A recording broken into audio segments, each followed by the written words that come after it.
One man dared to dance while the world began to burn, mocking a tyrant with a flick of his boot and a smile that cost him everything. This is the story of Matthias Sindelar, the paper man who became the ultimate symbol of defiance in football's darkest hour.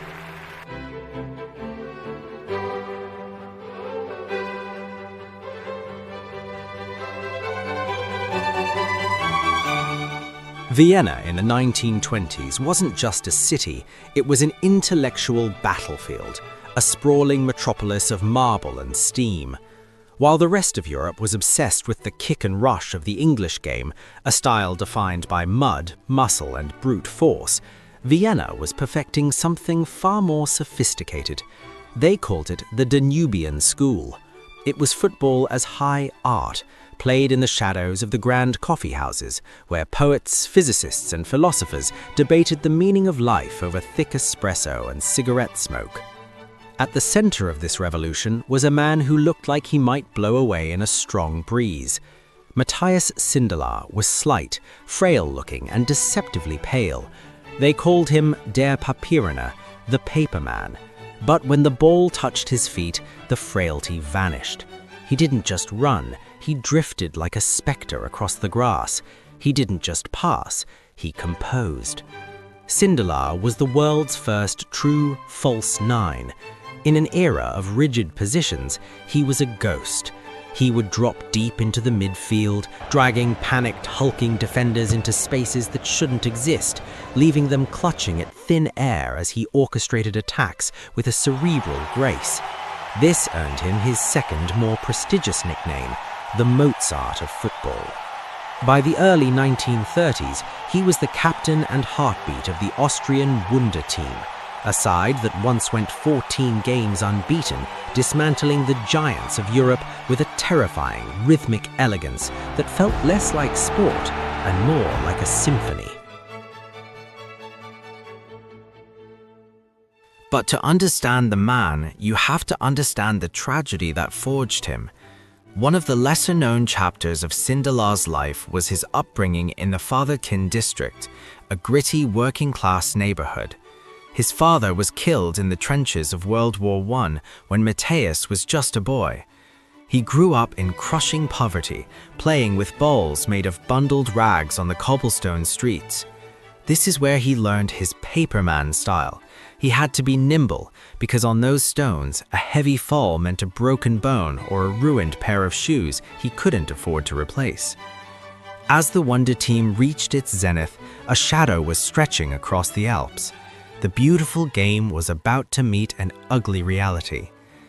In the 1934 World Cup, the Austrians were the favorites, but they ran into a wall of politics. Before their semi-final against Italy, it was rumored that referee Ivan Eklund had dined with Benito Mussolini. During the match, the officiating was so biased that Eklund actually headed a ball away from an Austrian attacker to help the Italians. Sindelar was kicked, bruised, and targeted throughout the game, yet he refused to retaliate.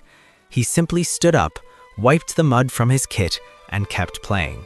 Even then, he knew that football was becoming a tool for monsters. In March 1938, the nightmare became reality. The German Wehrmacht crossed the border in the Anschluss, the annexation of Austria into Nazi Germany. Overnight, a sovereign nation was erased. Its institutions, its culture, and its legendary football team were to be absorbed into the Third Reich.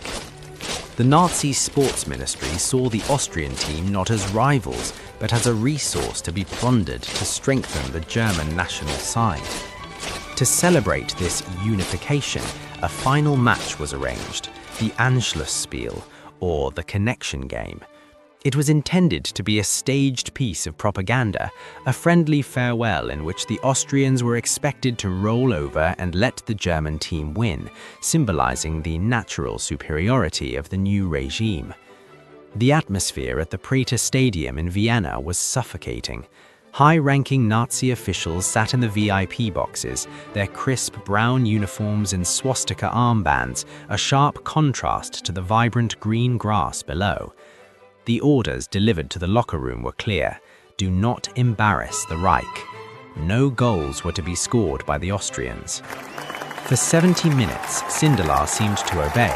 He missed sitters, he tripped over his own feet, he played with a theatrical, exaggerated incompetence that bordered on parody. But if you look at the grainy footage of that day, you can see the fire in his eyes. He wasn't failing, he was mocking them. He was showing the world that the only way Germany could win was if he allowed it. Then, with 20 minutes to go, the paperman decided he was finished with the charade. He latched onto a rebound and dinked the ball over the German goalkeeper with an effortless, insulting grace. The stadium went silent for a heartbeat, a collective intake of breath from 60,000 people who knew they were witnessing an act of treason. But Sindelar wasn't done. Instead of a modest celebration, he ran directly toward the VIP box, directly toward the men who had just erased his country, and performed a mocking, jubilant jig.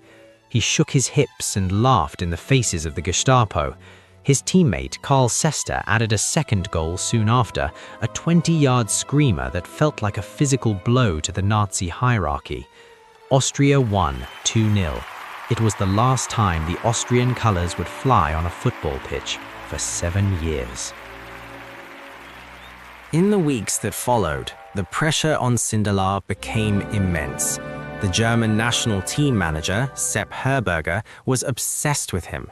He desperately wanted the world's greatest centre-forward to lead the greater German attack at the 1938 World Cup in France. Herberger visited Sindelar multiple times, offering him wealth, safety, and legendary status. Most of Sindelar's teammates eventually complied. They had families to protect and careers to think about. But Sindelar was different. He cited old age at 35 and a bad knee, excuses everyone, including Herberger, knew were lies. He refused to wear the swastika. He refused to give the Nazi salute. While the world prepared for war, Sindelar retreated into the heart of Vienna. Here lies another untold story of his quiet rebellion. He purchased a small cafe from a Jewish friend, Leopold Drill. Under the new Nazi laws, Jewish-owned businesses were being Aryanized, essentially stolen and handed to Nazi party members for nothing. Sindelar could have taken the cafe for free. Instead, he insisted on paying Drill a full, honest market price in cash, helping his friend secure the funds to flee the country. He spent his days in that cafe, serving his old friends, many of whom were now social outcasts or non-citizens in their own city. He was under constant, suffocating surveillance. The Gestapo opened a file on him, labeled him a friend of Jews, and noted his lack of enthusiasm for the party. The hero of Vienna had become a prisoner in his own streets, a man who chose the quiet dignity of a coffee house over the golden cage of a Nazi jersey. On the morning of January 23, 1939, a friend named Gustav Hartmann grew worried when Sindelar didn't answer his door. The air in the hallway of the apartment building on Annexed felt heavy, smelling faintly of sulfur and chemicals. Hartmann forced his way in. Inside, he found Matthias Sindelar dead in his bed. Beside him was his girlfriend, Camilla Castagnola, a woman he had met just weeks prior. She was unconscious and dying. She would pass away in the hospital hours later. The official verdict was delivered with suspicious speed: carbon monoxide poisoning from a faulty chimney. No further investigation, no autopsy reports have been made public. The Nazi-controlled press buried the story on the back pages, but the people of Vienna knew. They whispered of a Gestapo hit. They whispered of a man who couldn't bear to see his world burn and chose to exit on his own terms. There is a haunting detail often left out of the history books. Years later, a local official admitted that the accident verdict was a fabrication by the local police, not because they were covering up a murder, but because they wanted to save him one last time. Under Nazi law, victims of suicide or murder were denied state funerals. By calling it an accident, they ensured the paperman could be buried with honor. On the day of his funeral, 20,000 people lined the streets of Vienna. It was a freezing day, but the crowds were thick. In a city where public gatherings were strictly controlled and any sign of dissent could lead to a concentration camp, this was the first, and perhaps the only, act of mass resistance during the occupation. They weren't just mourning a footballer, they were mourning the soul of a nation. Matthias Sindelar was a man of paper who proved to be made of iron.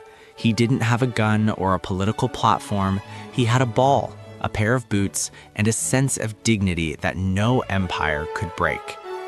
He showed us that even when you are outmatched, outgunned, and surrounded by darkness, you can still choose how you stand. He remains a reminder that football is never just a game. It is a canvas for our greatest virtues and our most quiet defiances. He was the Mozart of the pitch, the dancer in the face of tyranny, and the man who chose to disappear into the fog of history rather than be a puppet for a monster.